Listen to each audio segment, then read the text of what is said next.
so difficult yeah, to have a prediction. just I think just কি হবে শুধু ঈশ্বরই জানেন, কারণ একটাই match. because it's just one game. It's just one game. Football ঈশ্বরের দেখা মিলবে নাকি আবার? So we তাহলে ওদের চেয়ে আমাদের সুযোগ বেশি। এভাবেই খোশ গল্পে মেতেছেন দুই সাবেক ফুটবলার।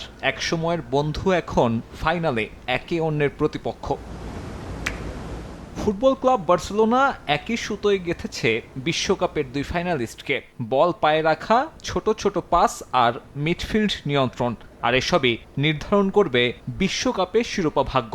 এছাড়া ভাষা থেকে শুরু করে লা মাসিয়ার প্রভাব, খেলাটা যেন বার্সা বনাম Barca. Kubarsi, so they are doing so good.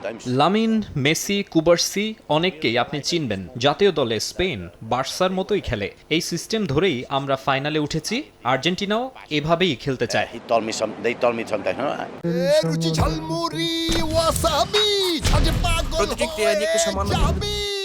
both team play in this similar way.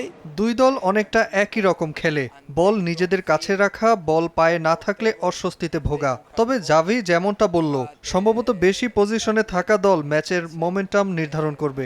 Maybe the team that has এ দুজন ফুটবল বুট তুলে রাখলেও তাদের বন্ধু লিওনেল মেসি এখনও ছুটছেন।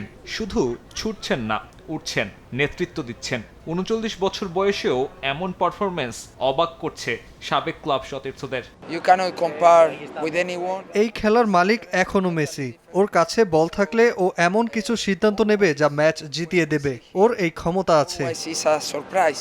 We were in the stand, we were together. আমরা একসঙ্গে Argentina England match দেখছিলাম। তখন ও আমাকে বলল, ৩৯ বছর বয়সে মেসি এসব কি করছে, এটা অবিশ্বাস্য। এখনো মাঠে ও একাই পার্থক্য গড়ে। And still making difference. মেসির চেয়ে বয়সে ৩ বছরের বড় মাসচেরানো আর ৭ বছরের বড় জাভি হার্নান্দেজ। দুজনই খেলা শেষে পেশা হিসেবে বেছে নিয়েছেন কোচিং ক্যারিয়ার।